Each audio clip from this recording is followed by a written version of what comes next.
Hello बच्चों, class 12 का solid state आज हम लोग पढ़ेंगे। इसके बारे में जानेंगे सॉलिड स्टेट में कौन कौन सी बातें होती हैं। और ये सॉलिड स्टेट वाला जो लेसन है इतना इम्पोर्टेंट क्यों है। देखो, आज तक हम लोग मैटर की जितने भी मैटर्स की हम लोग स्टेट पढ़े हैं, सॉलिड, लिक्विड और गैस, है ना। तो वहीं से हम लोग स्टार्ट करते हैं और वहीं से ला करके इस अध्याय पे हम लोग आएंगे। पहले कुछ स्पेशल चीज़ें आपको बता दें कि मैटर जिसे बोलते हैं द्रव्य, ठीक है। द्रव्य क्या होता है? आप लोग द्रव्य को बोलते हो, पदार्थ भी बोलते हो, ठीक है। क्या होता है? देखो, आप लोग पढ़े हो जो स्थान घिरता है जिसमें भार होता है, ठीक है, उसे हम द्रव्य कहते हैं।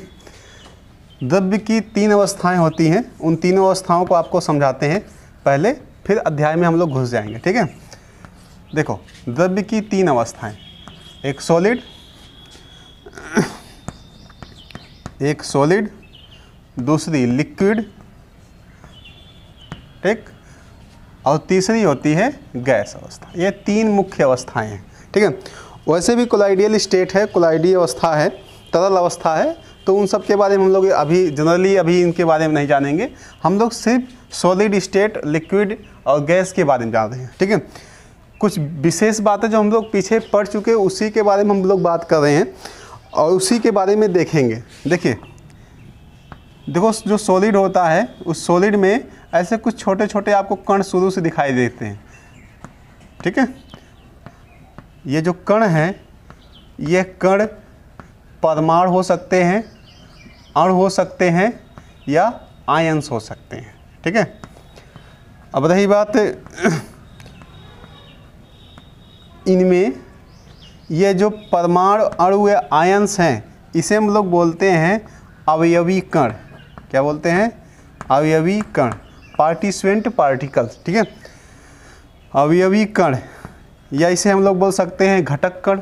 अवयवी का दूसरा नाम घटक है, तो घटक कण भी बोल सकते हैं। ये हो क्या सकता है? परमाणु हो सकता है, ठीक है, अणु हो सकता है या आयंस हो सकता है, ठीक। इन तीनों में कोई भी हो सकता है, परमाणु, अणु या आयन। ये जो छोटे छोटे आपको पॉइंट्स दिखाई दे रहे हैं, तो कोई भी मैटर्स बना तो छोटे छोटे पार्टिकल्स से मिलकर के बना, छोटे छोटा पार्टिकल्स। वह पार्टिकल परमाणु, अणु या आयंस हो सकता है। लिक्विड में क्या होता है? ये जो अवयवी कण हैं, इनका थोड़ा स्पेस ज़्यादा होगा, अर्थात एक दूसरे से थोड़ा अधिक दूरी पर होंगे।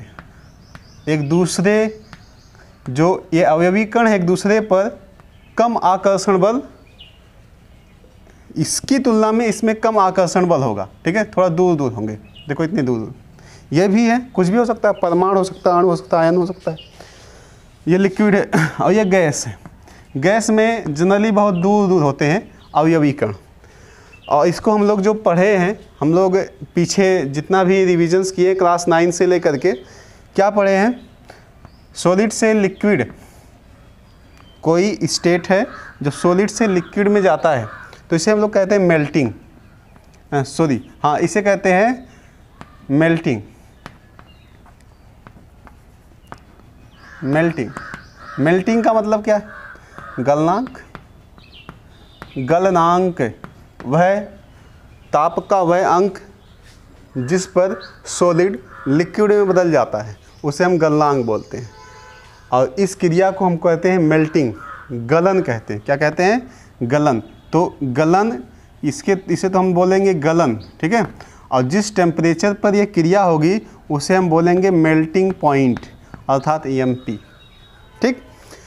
इसके बाद देखिए, कोई लिक्विड से गैस में बदलता है, लिक्विड से गैस में, तो इसे हम बोलते हैं वेपराइजेशन, ठीक है, वाष्पीकरण।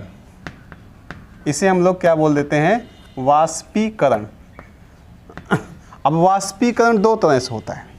जैसे आपने कोई लिक्विड लिया, ठीक है, इस लिक्विड को आपने नीचे से हीट किया, यहाँ से टेम्परेचर दिया, और जब हीट करेंगे तो आप देखते क्या हैं? पहले क्या होता है? पहले कुछ वेपर्स बनती हैं, यहाँ से निकलती हैं, इस लिक्विड की कुछ वेपर्स बनती हैं और निकलती हैं। तो इसे बोलते हैं हम लोग वाष्पीकरण टू टाइप्स होता है, जब केवल सतह से कोई द्रव गैसीय अवस्था में बदलता है तो इसे हम क्या बोलते हैं, इसे बोलते हैं वाष्पन। ठीक है, ये वाष्पन जनरली है।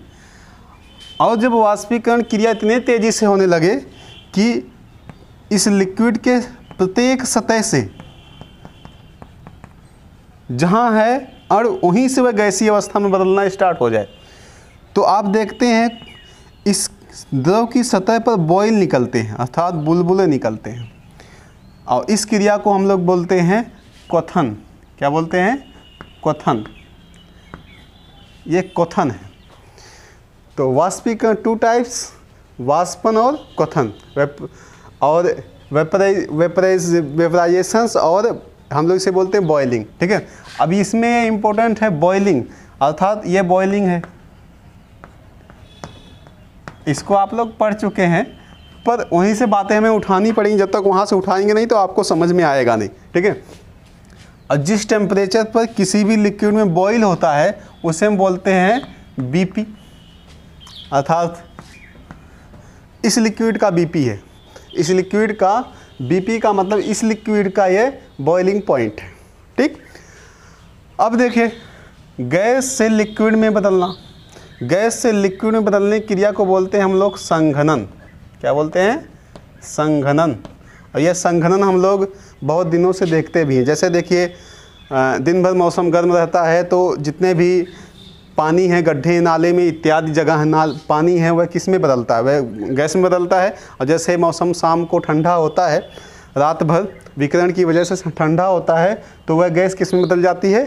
लिक्विड में। यह क्रिया क्या कहलाती है? संघनन। अर्थात आप लोग जनरली ऐसे देख सकते हैं, किसी बर्तन में आप कुछ भोजन पकाइए, मान लीजिए चावल पका रहे हैं, तो उसमें से वेपर निकलती है, ढक्कन के ऊपर, ढक्कन के निचली सतह पर आप देखते हैं कि बूंदें बनी रहती हैं। और बूंदें कहाँ से होती हैं? वेपराइजेशन से। ठीक है, सॉरी, वह बूंदें कहाँ से निकलती हैं? संघनन से। जैसे आप कोल्ड ड्रिंक खरीदते हो, तुरंत देखते हो कोल्ड ड्रिंक के ऊपर पानी आ जाता है, वह सब संघनन की क्रिया है। सुबह सुबह शीत का पड़ना संघनन है। ठीक है, अब देखिए लिक्विड से गैस में बदलना, लिक्विड से गैस में बदलने की क्रिया को हम लोग जानते हैं, इसे बोलते हैं, देखो, फ्रीजिंग पॉइंट, हिमीकरण, मतलब लिक्विड को हिम जैसा बदल दें, इसे बोलते हैं हिमीकरण। हिमीकरण, फ्रीजिंग बोलते हैं। ठीक, ये फ्रीजिंग है। जिस टेम्परेचर पर कोई लिक्विड सॉलिड में बदलता है उसे हम उसका फ्रीजिंग पॉइंट बोलते हैं, FP। ठीक है, पर कुछ ऐसे मैटर्स होते हैं हमारे इस नेचर में जो सॉलिड से सीधा गैस में बदल जाते हैं। ऐसे पदार्थ जो सॉलिड से सीधे गैस में बदल जाते हैं उन्हें हम कहते हैं ऊर्ध्वपातज पदार्थ। जैसे हम लोग ऊर्ध्वपातज पदार्थ के अंतर्गत कपूर ले आते हैं।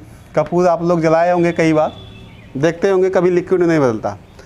आयोडीन है, वो भी ऐसा ही है।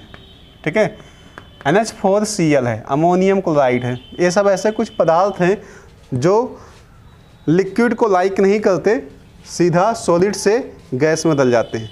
और ये जो क्रिया है, ये क्रिया कहलाती है सब्लिमेशन। सब्लिमेशन, ठीक है, सब्लिमेशन का मतलब ऊर्ध्वपातन।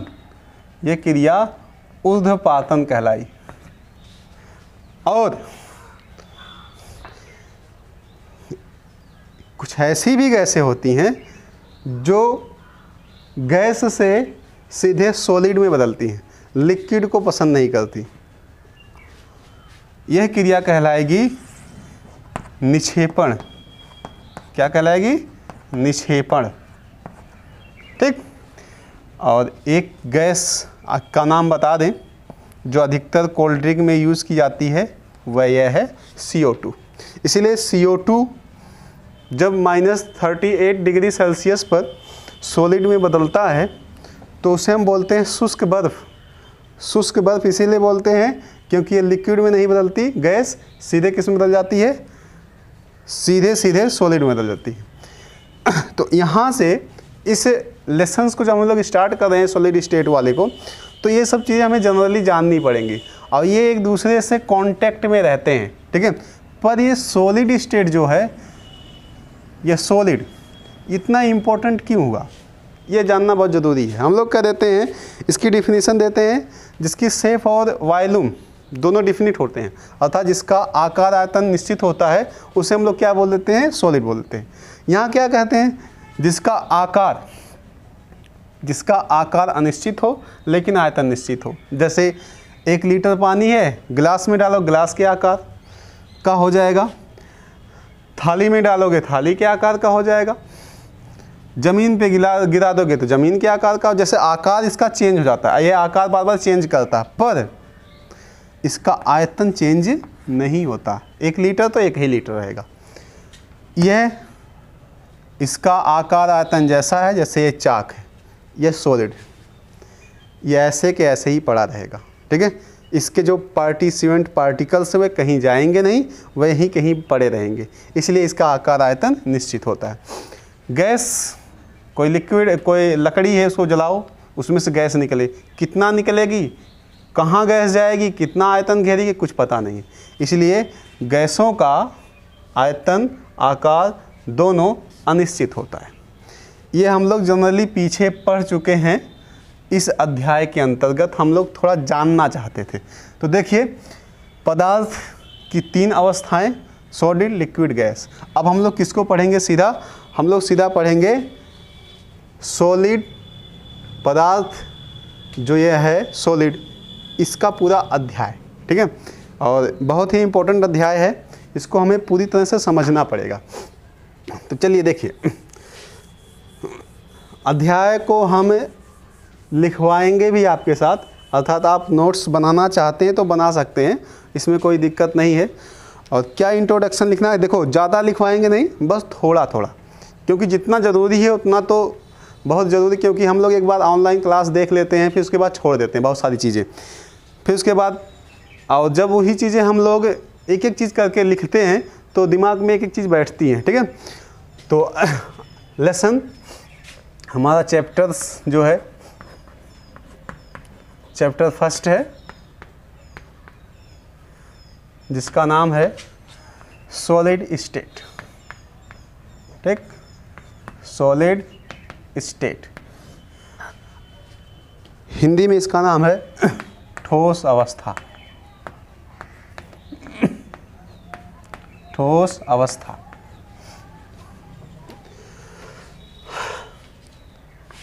इंट्रोडक्शन, इंट्रोडक्शन हम स्वयं लिखेंगे, आप वीडियो चाहें तो रोक करके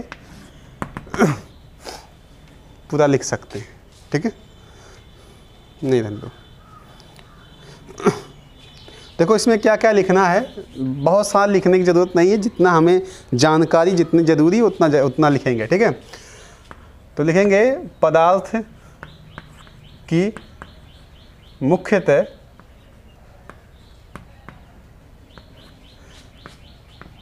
तीन अवस्थाएं होती हैं, 3 अवस्थाएं होती हैं। कौन कौन सी, ठोस लिख सकते हैं सीधा, ठोस, द्रव एवं गैस, ठीक है। इतना तो पदार्थ की अवस्थाएं हैं। अध्याय स्टार्ट करने से पहले ये चीज़ जनरली हमें जानना पड़ेगा, ठीक है। अब जैसे हम लोग ठोस में कौन सी बात कर सकते हैं, जैसे हमारा ईंट है, ईंट जानते ना, ईंट, या हम बोल सकते हैं कोई भी चीज़ जो जड़त्व की अवस्था में है, यहाँ जितने भी देख रहे हैं हम लोग वो सब ठोस ही तो हैं, जितने भी मकान हैं सब सॉलिड हैं। लिक्विड, लिक्विड का जब नाम आता है दिमाग में पानी खुद ही चला जाता है, हाँ पानी एक लिक्विड है। गैस, जितने भी गैसें हैं, जैसे गैस समझ में आए तो धुआं समझ लो, वह गैस है, ठीक है। तो सॉलिड, लिक्विड, गैस, ये इतनी मुख्यतः 3 अवस्थाएं होती हैं, सॉलिड, लिक्विड, गैस। अब देखो इन तीनों अवस्थाओं, इन तीनों अवस्थाओं में ठोस अवस्था महत्वपूर्ण है, महत्वपूर्ण है। ठीक है, क्यों महत्वपूर्ण है आगे बातें अभी कर रहे हैं। ठीक है, क्योंकि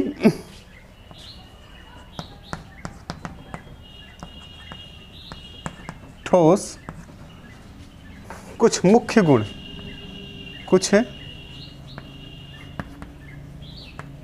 मुख्य गुण जैसे क्या, क्वथनांक,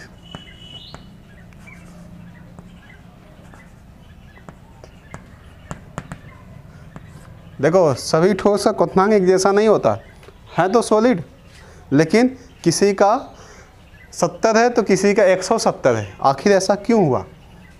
आखिर ये क्या बात हो गई कि किसी का क्वथनांक कैसे कैसे हो गया? ठीक है, कैसे ज़्यादा कैसे कम हो गया, इन सब के बारे में जानेंगे। क्वथनांक, घनत्व, संकुलन क्षमता, इन सब के बारे में बात करेंगे हम लोग। संकुलन क्षमता अभी नहीं समझ में आ रहा होगा संकुलन क्षमता, लेकिन आने वाले समय में समझ, पैकिंग एफिशिएंसी है। ठीक है, और कुछ विशिष्ट गुण में हम लोग भी कर सकते हैं कठोरता, कठोर है क्यों? ठीक है, कठोरता,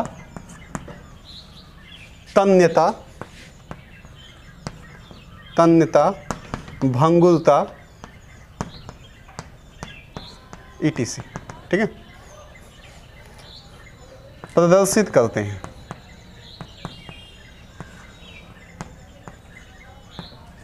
ठीक, एक चीज़ और जान लीजिए, ठोस में उपस्थित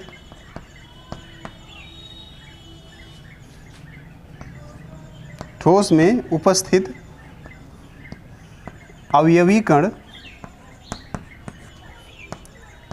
ठोस में उपस्थित अवयवी कण परमाणु, अणु या आयन हो सकते हैं। ठीक है, इन तीनों में कोई हो सकता है। इंट्रोडक्शन में बस इतना ही। ठीक है, पदार्थ की मुख्यतः 3 अवस्थाएं होती हैं, ठोस, सॉलिड, लिक्विड और गैस। इन तीनों अवस्थाओं में ठोस अवस्था सबसे महत्वपूर्ण, क्योंकि हमने बता दिया, क्योंकि ठोस कुछ मुख्य गुण जैसे क्वथनांक, घनत्व, संकुलन क्षमता, कठोरता, तन्यता, भंगुरता इत्यादि गुण प्रदर्शित करते हैं। ठीक है, ठोस में उपस्थित जो अवयवी कण होते हैं वह क्या क्या हो सकते हैं? परमाणु हो सकता है, अणु हो सकता है या आयंस हो सकता है। अब इसके बारे में हम लोग बात करेंगे आगे।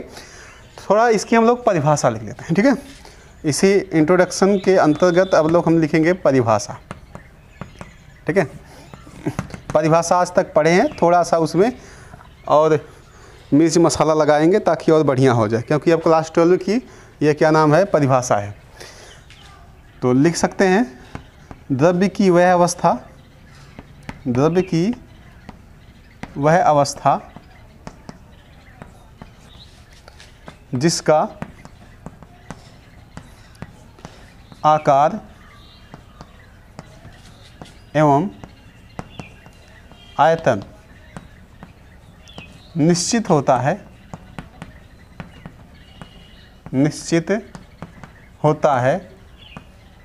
तथा एक चीज़ और बढ़ा रहे हैं इसी में, है ना, तथा जिसमें उपस्थित अवयवी कण, पार्टिसिपेंट पार्टिकल। ठीक है, अवयवी कण जिससे ठोस बना हुआ है, अवयवी कण प्रबल आकर्षण बलों द्वारा, ठोस में ही बड़ी बात होती है आकर्षण बल, प्रबल आकर्षण बलों द्वारा बंधे होते हैं,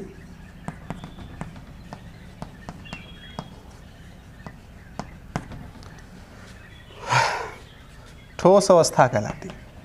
ठीक, ठोस अवस्था कहलाती है। यह हमारा सबसे इम्पोर्टेंट टॉपिक है। ठीक है, द्रव्य की अवस्था जिसका आकार आयतन निश्चित होता है तथा जिसमें उपस्थित अवयवी कण प्रबल आकर्षण बलों द्वारा, आकर्षण बलों बोल सकते हैं, प्रबल आकर्षण बंधों बोल सकते हैं, ठीक है, इस द्वारा बंधे होते हैं, ठोस अवस्था कहलाती है। ठीक है, ये तो सारी बातें इसके इंट्रोडक्शंस में हुई। अब कुछ हम लोग और भी जानने की कोशिश करेंगे। ठीक है, परिभाषा हो गई ये। इसमें उपस्थित जो अवयवी कण हैं वह कौन कौन से हो सकते हैं? अवयवी कण देखो परमाणु, अणु या आयंस, इसमें से कोई भी हो सकता है। देखो परमाणु, अणु या आयंस हो सकते हैं। ठीक है, बस इतना ही जानकारी लेना जरूरी। कुछ ठोसों के अब हम लोग गुण पढ़ लेंगे, क्योंकि बहुत सारी चीज़ें जानते हैं तो स्टार्ट करें तो जब अध्याय बढ़िया से स्टार्ट हो जाएगा तो हमें समझने में कोई दिक्कत नहीं होगी। ठीक है, वीडियो को एक बार आप लोग रोक करके नोट कर लीजिएगा। अब उसके बाद क्या पढ़ना है, चलिए अगला टॉपिक हमारा इसमें है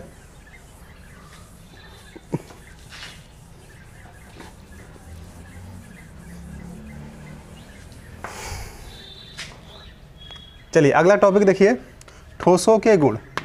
ठीक है, ठोसों के गुण, कुछ विशेष चीज़ें, कुछ विशेष गुण के बारे में हम आपको बता रहे हैं। ठोस क्या होते हैं? सबसे पहली बात, ये चीज़ तो आप जान ही गए हैं, ठोसों का आकार आयतन निश्चित होता है। ठीक है, तो गुण में पहला लिख सकते हैं, इनका आकार तथा आयतन निश्चित होता है। आकार तथा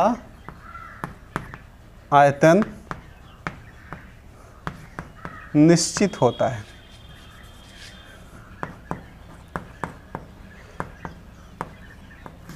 होता है। क्यों होता है? क्योंकि उसमें उपस्थित जो अवयवी कण होते हैं प्रबल आकर्षण बलों द्वारा बंधे होते हैं। अवयवी कण किसी द्वारा बंधे होते हैं? प्रबल आकर्षण बलों द्वारा। कोई पूछे इनका आकार आयतन निश्चित क्यों होता है, तो आप कहेंगे क्योंकि इसमें जो अवयवी कण होते हैं प्रबल आकर्षण बल द्वारा एक दूसरे से बंधे होते हैं, और जब बंधे होंगे तो निश्चित आकार आयतन निश्चित होता है। या ठोस कठोर क्यों होता है, इसका भी क्वेश्चन, इस भी क्वेश्चंस का उत्तर यही है, क्योंकि इसमें प्रबल आकर्षण बल होता है। ठीक है, दूसरी बात हम लोग लिख सकते हैं, दूसरा गुण इसका, ठोस दृढ़। दृढ़ मतलब रिजिड। ये क्या? दृढ़ता मतलब दृढ़ता, जहाँ है वहीं रहेंगे। ठीक है, अपनी उस अवस्था को छोड़ते नहीं है। ठीक है, तो ठोस क्या होते हैं? दृढ़ एवं एक नया शब्द है, या आप लोग इसको जानते होंगे, असंपीड्य। ठीक है, असंपीड्य, जिसको दबाया ना जा सके उसे क्या बोलते हैं? असंपीड्य। जैसे यह है, ये ठोस है, इसको हम दबा नहीं पा रहे ना, तो इसे हम क्या कहते हैं? असंपीड्य। ठीक है, कंप्रेसिबल,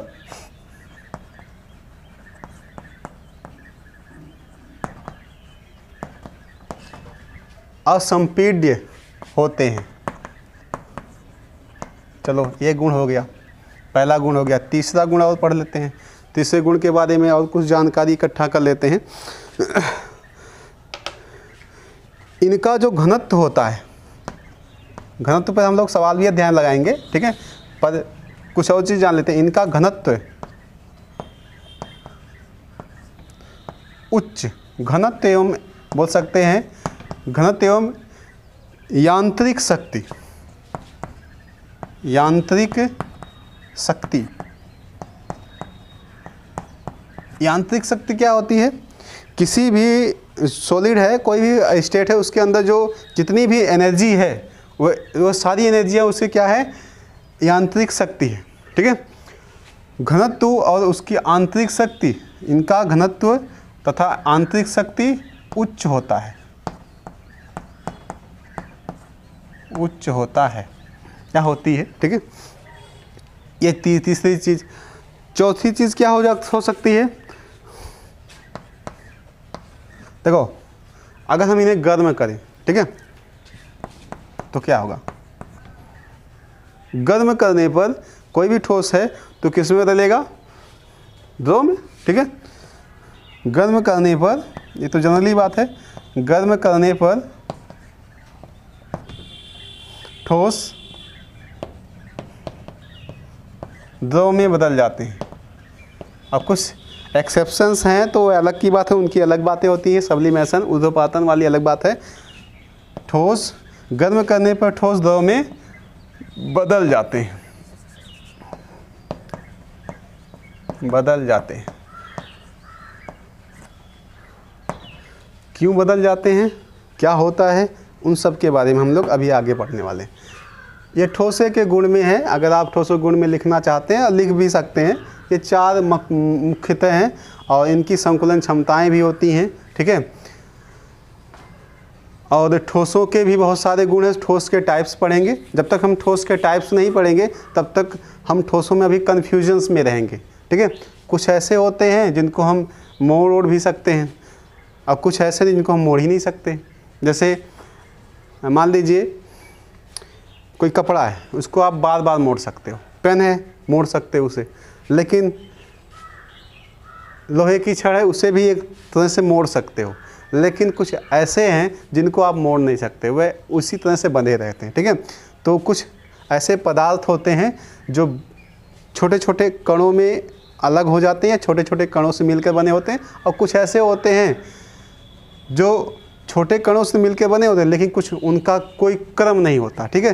तो उसी के बेस पर हम लोग, अर्थात अवयवी कणों के क्रम के आधार पर हम लोग ठोसों को 2 टाइप्स में डिफाइन करेंगे, ठीक है। 2 टाइप्स में क्लासीफाइड करेंगे। तो चलिए, इतना हो गया। अब हम लोग क्या करते हैं, इसमें लिखेंगे क्लासिफिकेशन ऑफ सॉलिड। इनका अध्ययन करेंगे साथ में और दोनों चीज़ें हम लोग एक बार में समझ लेंगे। देखो, सॉलिड जो होता है 2 प्रकार का होता है। सॉलिड, एक क्रिस्टली ठोस जिसे बोलते हैं क्रिस्टलाइन सॉलिड, क्रिस्टलाइन सॉलिड, ठीक। दूसरा होता है अक्रिस्टलीय ठोस, अक्रिस्टलीय ठोस, ठीक। इसे बोलते हैं एमोर्फस सॉलिड, एमोर्फस सॉलिड। ये किसके बेस पर है, ये अभी परिभाषा बता देगी किसके बेस पर है, क्योंकि परिभाषा ही इसको बताएगी। जो अवयवी कण होते हैं, अवयवी कणों के व्यवस्था क्रम के आधार पर, अगर अवयवी कण, मान लीजिए कोई अवयवी कण है ए और बी, ठीक है, ए और बी है, बहुत सारे अवयवी कण होंगे, ए बी है, 2 ही से है, ये ए और बी है। तो जैसे मान लीजिए एक NaCl है, NaCl समझते हैं ना, नमक, नमक भी मान लीजिए ए बी है, ठीक है। तो उसी के बेस पर हम समझा रहे हैं आपको, ठीक है। ए और बी 2 अवयवी कण हैं और ये 2 अवयवी कणों का अरेंजमेंट कैसा है, अरेंजमेंट अगर सही है, सिस्टमेटिक है, सिस्टमेटिक का मतलब निश्चित क्रम है, ठीक है, तो उसे हम क्या बोलेंगे, उसे हम क्रिस्टलीय ठोस बोलेंगे। जी देखिए, हमने क्या किया, ये अवयवी कण ले लिए। और एक चीज़ याद रखिएगा, इसमें जो अवयवी कण है हम इसको गोला ही मानेंगे, ठीक है, और गोला मान के ही सारा अध्ययन हम लोग करेंगे। जितना भी घनत्व निकालना हो, संकुलन क्षमता निकालनी हो, ठीक है, या कोई और चीज़ निकालनी हो, या हम लोग पैकिंग एफिशिएंसी क्या नाम क्लोज पैकिंग करेंगे, उन सब के बारे में हम लोग गोला ही मानेंगे। वो जो अवयवी कण होगा, ए के बाद क्या, बी, ए बी, इस बीमा में भी ए बी हो, इस बीमा में भी ए बी हो, ए बी, ये ए बी हो गया। ये देखो B A B A B A, ये देखो B A B A B A, इधर चलेंगे तब भी ए बी, इधर चलेंगे तब भी ए बी। एक सिस्टमेटिक ढंग से व्यवस्थित है। ऐसे ठोस जिसमें उपस्थित अवयवी कण एक निश्चित क्रम में व्यवस्थित होते हैं उसे क्या बोलते हैं? क्रिस्टलीय ठोस। और अक्रिस्टलीय ठोस देखो,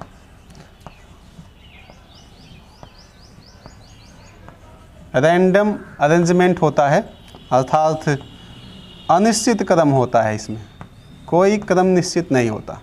देखो ए है, ए के बाद बी है, बी बी, 3, फिर ए बी बी बी ए। हम कोई क्रम नहीं डाल रहे हैं, ठीक है, कोई क्रम नहीं है। ए के बाद बी, फिर बी, फिर ए, फिर बी, फिर बी, फिर ए, मतलब कोई क्रम नहीं मिला आपको, ठीक है। और ऐसे क्रम को बोलते हैं अनिश्चित क्रम। तो सबसे पहली बात, इसकी परिभाषा क्या बनेगी? इसकी परिभाषा यहीं से है, ठीक है। वह ठोस जिसमें उपस्थित अवयवी कण, ठीक है, जिसमें उपस्थित अवयवी कण निश्चित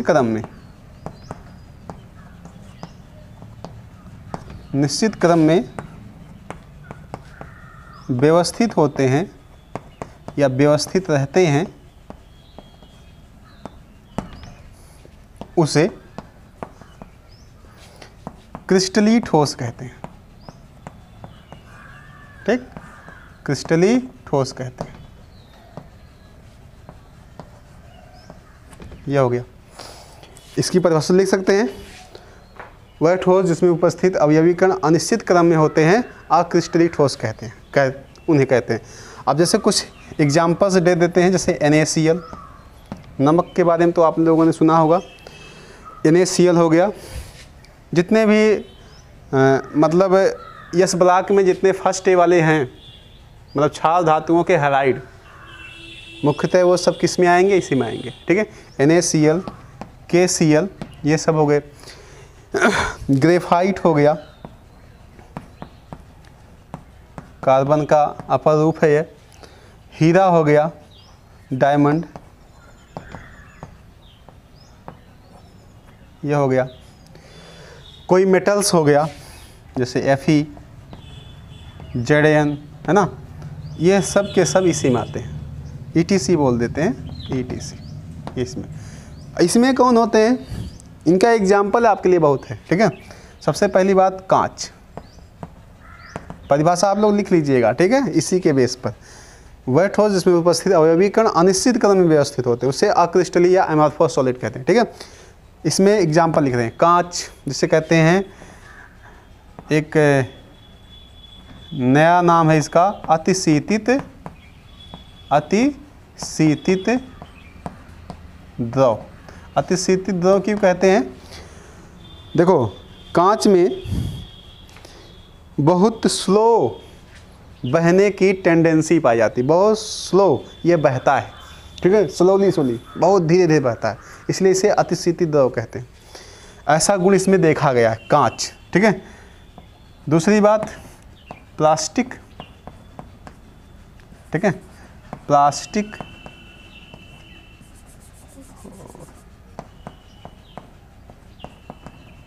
प्लास्टिक कुछ इम्पोर्टेंट हैं ये सब।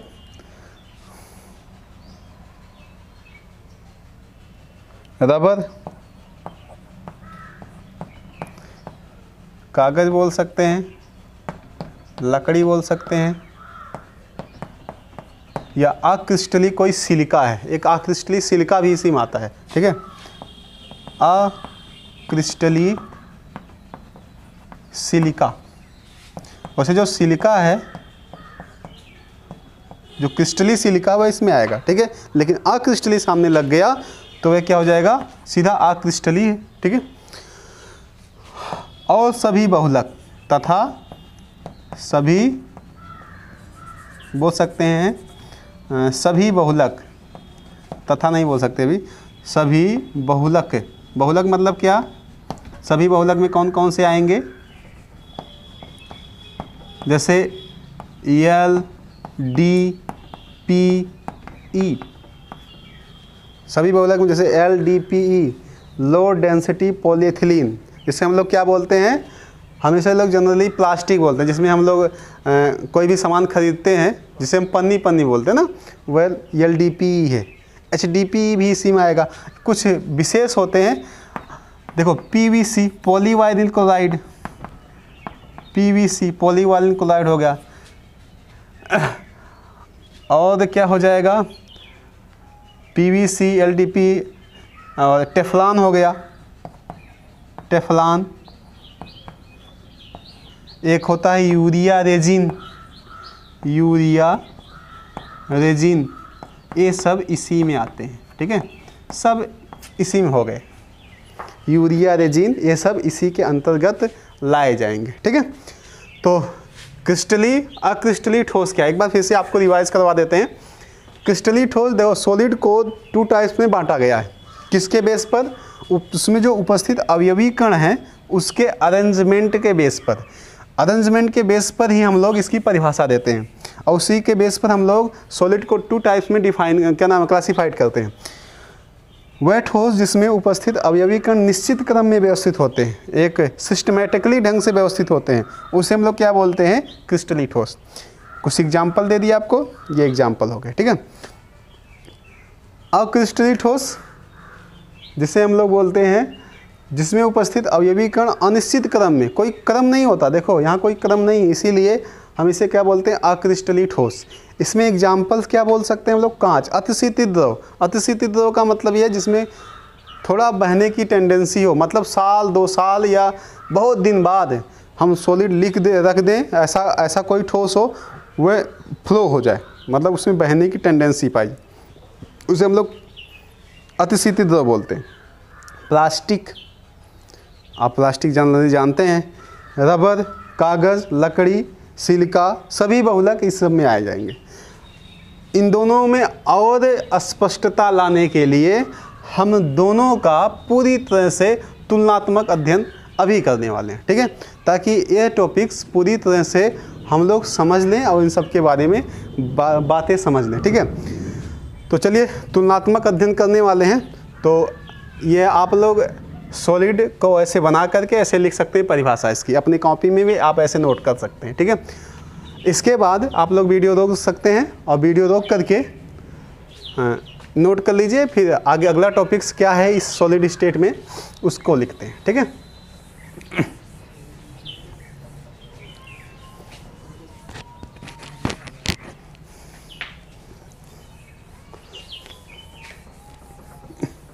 चलो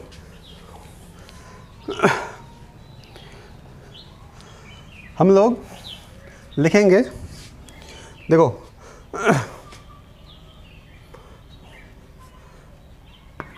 क्रिस्टली तथा अक्रिस्टली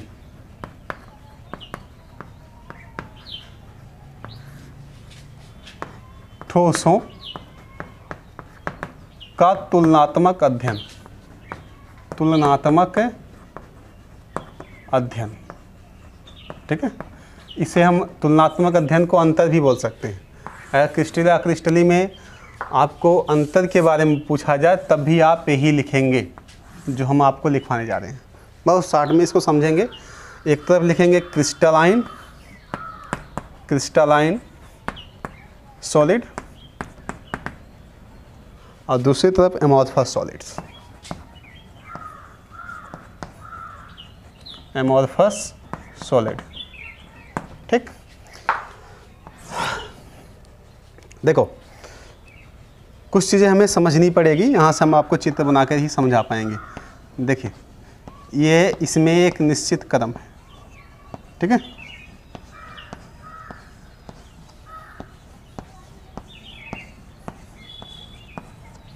ए बी, ए बी,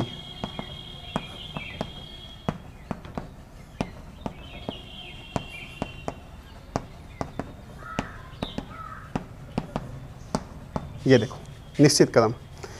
और इसमें क्या है, अवयवी कणों का अनिश्चित क्रम है, ठीक, क्योंकि यहाँ से बहुत सारी बातें हमको समझनी है। ए बी हम कर रहे हैं क्रम, अब यहाँ गड़बड़ा दे रहे हैं, कोई क्रम नहीं।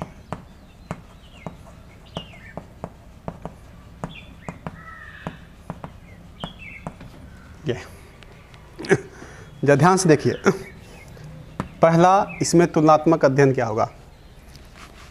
पहले वही अध्ययन में सबसे पहला अध्ययन है, एक क्रम से हम लिखते जा रहे हैं, ठीक है। अध्ययन में इसमें अवयवी कणों का निश्चित क्रम होता है, निश्चित क्रम होता है। और इसका तो आप लिख सकते हैं, ठीक। दूसरी बात जो लिखना होगा उसमें हम लिखेंगे, ठीक है। इनका गलनांक निश्चित होता है।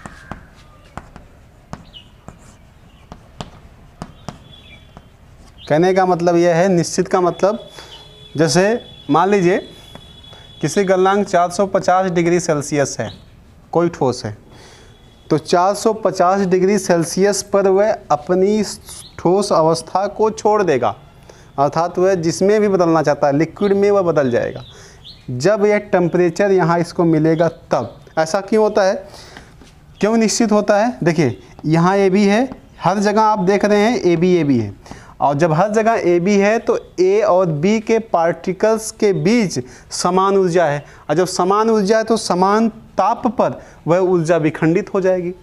इसलिए जब हम 450 एक निश्चित टेम्परेचर मान लीजिए इसको हमने दे दिया, तो उस टेम्परेचर जैसे यहाँ ए बी टूटेगा तो सभी ए बी टूट जाएंगे, और जब सभी ए बी टूट जाएंगे तो इनके मध्य प्रबल आकर्षण बल कम हो जाएगा, जिसकी वजह से ये अपनी अवस्था बदल देंगे और किस अवस्था में आ जाएंगे, गलन अवस्था, मतलब द्रव अवस्था में आ जाएंगे। इसीलिए इनका गलनांक निश्चित होता है, ठीक है।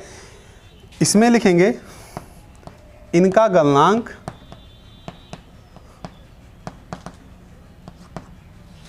अनिश्चित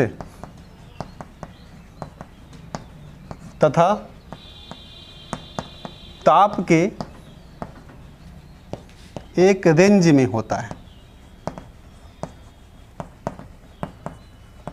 ठीक है। जैसे मान लीजिए ये कोई अक्रिस्टलीय ठोस है, हमने 450 डिग्री सेल्सियस इसको टेम्परेचर दिया, तो जहाँ ए बी वाला है, जहाँ जहाँ ए बी है वह तो पिघल जाएंगे, वह तो लिक्विड अवस्था में आ जाएंगे। पर जहाँ बी के बीच अणु है, बी के बीच बंध बना है, यहाँ देखो बी के बीच ए के बीच बंध बना है, तो कोई ज़रूरी थोड़ी जितने टेम्परेचर पर ए बी के अणु आपस में अलग हुए, उसी टेम्परेचर पर बी के भी अणु एक दूसरे से अलग हो जाएंगे।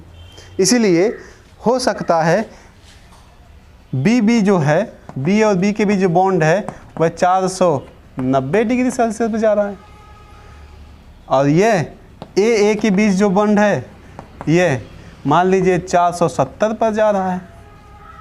तो इनका एक रेंज होगा कि नहीं, रेंज क्या होगा, 450 ए बी पे जा रहा है, 450 से 490 डिग्री सेल्सियस। एक एग्जाम्पल समझा रहे हैं, तो एक रेंज में होता है, ठीक है। अगला अध्ययन क्या हम लोग कर सकते हैं, देखो तीसरी बात है,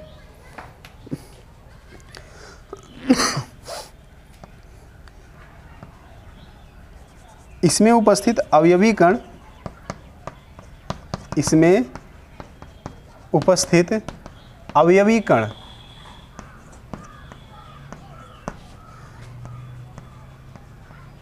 एक दीर्घ व्यवस्थित होते हैं, मतलब अवयवी कण दीर्घ व्यवस्थित होते हैं, ठीक है, दीर्घ व्यवस्था में होते हैं, ऐसा लिख सकते हैं।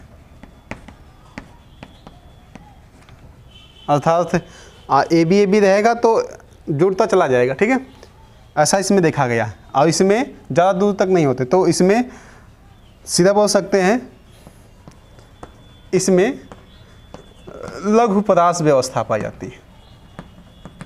अर्थात इसको दूसरे रूप में बोल सकते हैं, इसमें दीर्घ परास व्यवस्था पाई जाती है और इसमें लघु परास व्यवस्था पाई जाती है। व्यवस्था पाई जाती है। इसमें लघु परास व्यवस्था, इसमें दीर्घ परास व्यवस्था या दीर्घ व्यवस्था क्रम में होते हैं। ठीक है। चौथी बात क्या है, ये विदलन गुण प्रदर्शित करते हैं। विदलन गुण प्रदर्शित करते हैं, अर्थात जब इन्हें हम तोड़ेंगे तो ये छोटे छोटे कणों में टूट जाएंगे।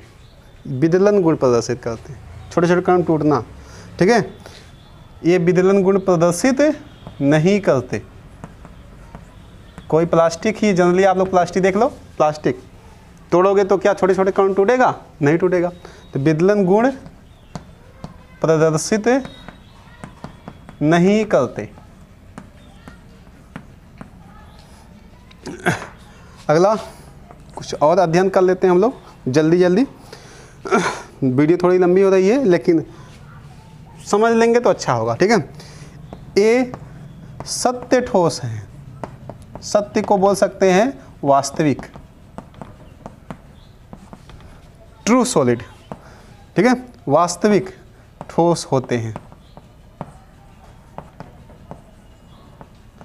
अर्थात अगर दिखाई दे रहे हैं ठोस है तो ठोस हैं। ठीक है। जैसे ठोस है तो ठोस है, ये नहीं कि इसको मोड़ सकते हो। और प्लास्टिक है, रबड़ है, कागज़ है, उसको आप चाहे जैसे आकार आयतन तो निश्चित होता है, लेकिन आप उसको इधर से मरोड़ सकते हो। ठीक है। तो ये क्या है, ये आभासी या इसे बोल सकते हैं ये छद्म ठोस है। छद्म मतलब झूठा। ठीक है। Pseudo,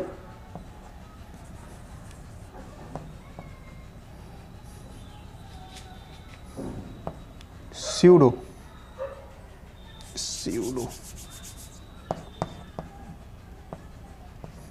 pseudo solid. ठीक है। ये स्यूडो ठोस है,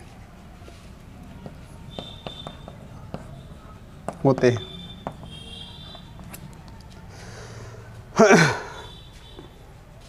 स्यूडो नाम देते हैं हम लोग बड़े आसान से।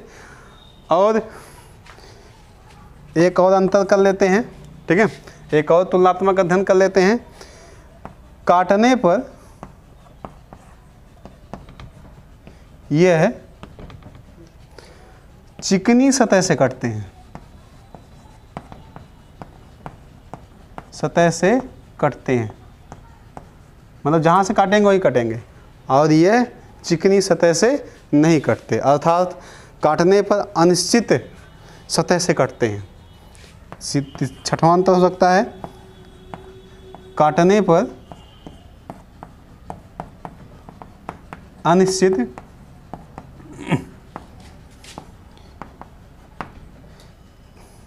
क्रम में कटते हैं। ठीक है। तो इतना सारा अध्ययन आज हम लोग इंट्रोडक्शंस में ले आए। ठीक है। और इतनी सारी बातें हम लोग देखें। अभी इस सॉलिड स्टेट में एक और टॉपिक्स बचा है, क्लासिफिकेशन ऑफ क्रिस्टलाइन सॉलिड। इसके बारे में हम लोग आने वाली नई वीडियो में देखेंगे। ठीक है। और आपको अगर अच्छा लगेगा तभी आप लाइक शेयर करिएगा, नहीं तो कोई ज़रूरत नहीं है। ठीक है। आपको अच्छा लगे क्लास पढ़ने में तभी ऐसा करिएगा, और धीरे धीरे बात आपको समझ में आती जाएगी। और शुरू से हम लोग इस पूरे अध्याय को, इस लॉकडाउन पीरियड में जो कुछ भी चल रहा है, इन सब में हम लोग पूरी तरह से अध्ययन कर लेंगे। ठीक है। आज के लिए बस इतना ही। धन्यवाद।